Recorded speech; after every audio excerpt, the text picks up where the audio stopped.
ইনসানিটি ভিডিওলৈ তোমালোকক স্বাগতম জনাইছো। আজি আমি ক্লাস 10 ৰ অনুশীলনী 3.3 গণিত কেইটা কৰিম। ইয়াত চোৱা কোৱেশ্চন কি কৈছে, প্ৰতিস্থাপন পদ্ধতিৰে তলৰ ৰৈখিক সমীকৰণবোৰ সমাধান কৰা।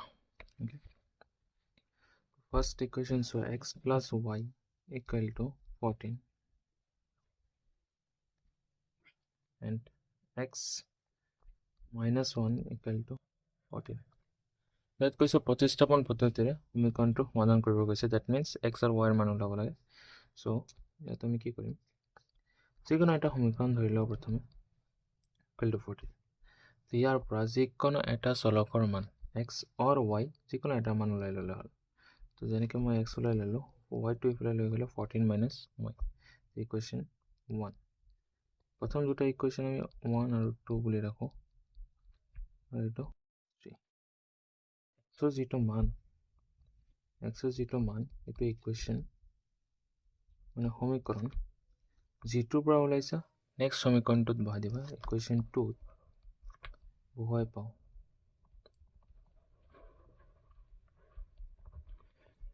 x minus y equal to 14 আছে। ইয়াত x ৰ value that means 14 minus y equal to 14। এইটো বহাই দিম। বহাই দিলে ইয়াত কি হ'ব, ইফালে 14 ইফালে 14 তো ইফালে 14 আছে, কেনসেল হৈ যাব। ইয়াত minus y equal to 0 আহি গ'ল, অৰ্থাৎ y ৰ মান ইয়াৰ ক্ষেত্ৰত 0। ঠিক আছে, তো এই y ৰ মানটো লৈ আকৌ যিকোনো এটা ইকুৱেশ্যনত বহাই দিয়া, আৰু ইকুৱেশ্যন 3 বহাই দিয়া। তো ইকুৱেশ্যন 3 ইমপ্লাইজ যদি কৰোঁ, so x equal to 14 minus y মানে 0 মান বহাই দিলে ইয়াত 14 আহি যাব। এইটোৱে তোমাৰ সমাধান, য'ত x equal to 14 আৰু y equal to 0 হ'ব। ঠিক আছে, নেক্সট কুৱেশ্যনটো তো চোৱা কি আছে, s minus t equal to 3 and s by 3 plus t by 2 is equal to 6। ইয়াতো সেম, আমাক যেটো চলক আছে অৰ্থাৎ ভেৰিয়েবলছ আছে x আৰু t দুটাৰ মান উলিয়াব লাগে। কুৱেশ্যন দুটা আছে, s minus t equal to 3 আৰু এটা আছে s by 3 plus t by 2 is equal to 6। তাৰ নিচিনা যিকোনো এটা ইকুৱেশ্যনৰ পৰা এটা চলকৰ মান উলাই লওঁ। যেনেকৈ এইটো ইকুৱেশ্যন আছে, ইয়াৰ পৰা s ৰ মান যদি উলাই লওঁ 3 plus t। ঠিক আছে, এতিয়া ইয়াত এই s ৰ মানটো নেক্সট যিটো ইকুৱেশ্যন আছে, যেটো ধৰি ললো 2 নম্বৰ ইকুৱেশ্যন আমি দি থৈছো, 2 নম্বৰ ইকুৱেশ্যনত বহাই দিলে হ'ল। তো s ৰ মান ইকুৱেশ্যন 2, ইকুৱেশ্যন মানে সমীকৰণ, ইকুৱেশ্যন 2ত বহাই পাওঁ। সো s ৰ মান তো সমীকৰণটো আছে s by 3 plus t by 2 is equal to 6। তো s ৰ ঠাইত s ৰ মানটো বহাই দিয়া, যেটো হ'ল 3 plus t। ইকুৱেশ্যন 3 বুলি ৰাখো, 3 plus t divided by 3 plus t by 2 is equal to 6। ঠিক আছে, তো এইটো সলভ কৰিব লাগিব। অলপ দুটা ভগ্নাংশত আছে, অৰ্থাৎ দুটাৰ লসাগু ল'ম। তো 3 আৰু 6 ৰ যদি লসাগু চাওঁ, যেটো হ'ব 6। ওকে, এতিয়া ইয়াত তোমাক কি বনাব লাগে, 6 বনাব লাগে। তাৰ কাৰণে 3 into 2 কৰিব লাগিব। তো ওপৰতো যি লব আছে, দ্যাট মিন্স 3 plus 2 আছে, ইয়াৰ লগতো 2 মাল্টিপ্লাই হ'ব। 2 into 3 plus t plus ইয়াত 2 আছে, 2 লগত 3 মাল্টিপ্লাই কৰিলে আহি যাব 6। তো 3 লগত 3 to মাল্টিপ্লাই হ'ব equal to 6।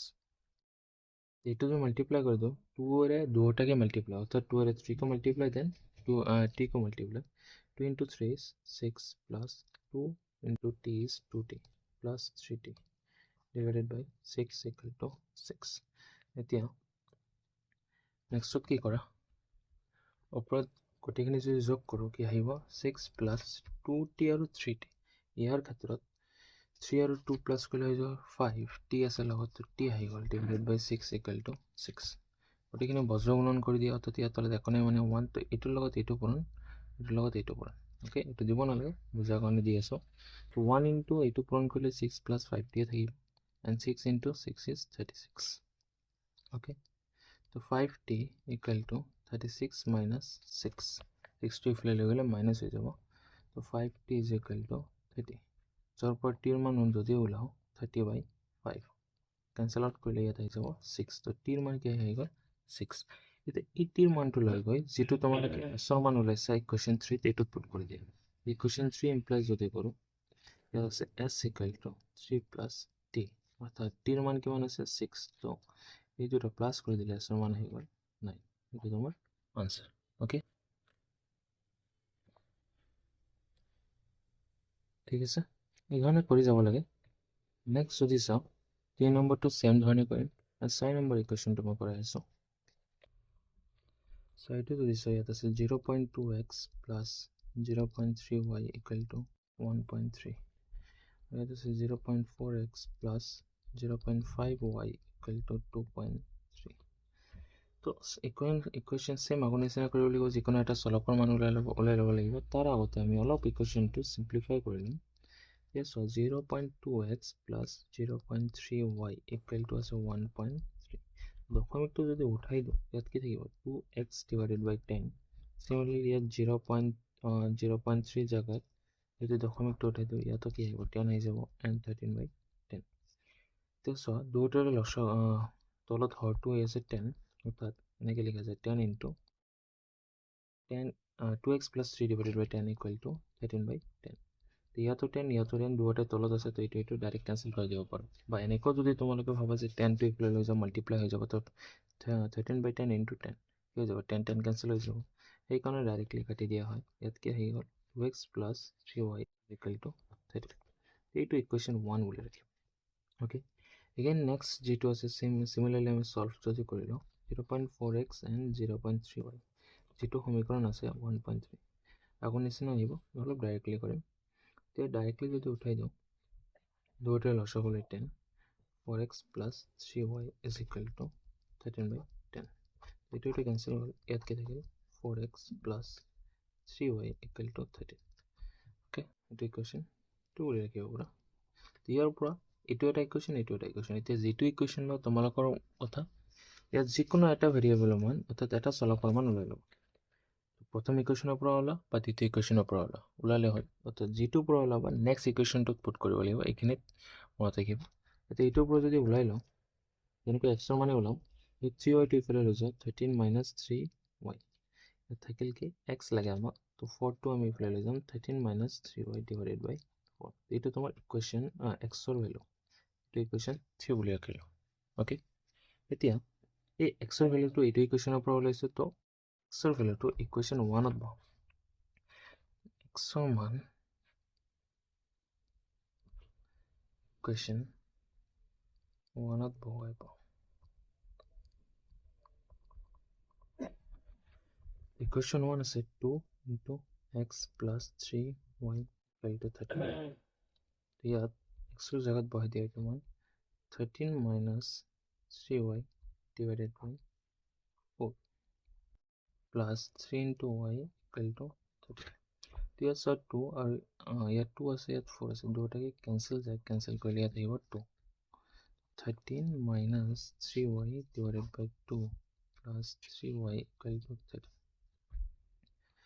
এতিয়া ইয়াত লসক লৈ ইয়াত একোনে মানে কি আছে তো 2 আৰু 1 ৰ লসক কি হ'ব 2 হ'ব লসক ললে ওপৰটো যেহেতু এই সেমি থাকিব ইয়াত যেহেতু তলত 2 আছে এটুত কি হ'ব 2 ৰে মাল্টিপ্লাই হ'ব 2 into 3 6y equal to 13 এই 2 টো ইফালে লৈ গলে কি হৈ যাব মাল্টিপ্লাই হৈ যাব আৰু ইয়াত যদি প্লাস মাইনাস কৰা 6 ৰ পৰা 3 গলে 3 ডাঙৰটোৰ আগত প্লাস সাইন যায় সো ইয়াত plus sign 3y equal to 2 into 13 is 26 এতিয়া 13 টো ইফালে লৈ গলে 3y equal to 26 minus 13 আহিছে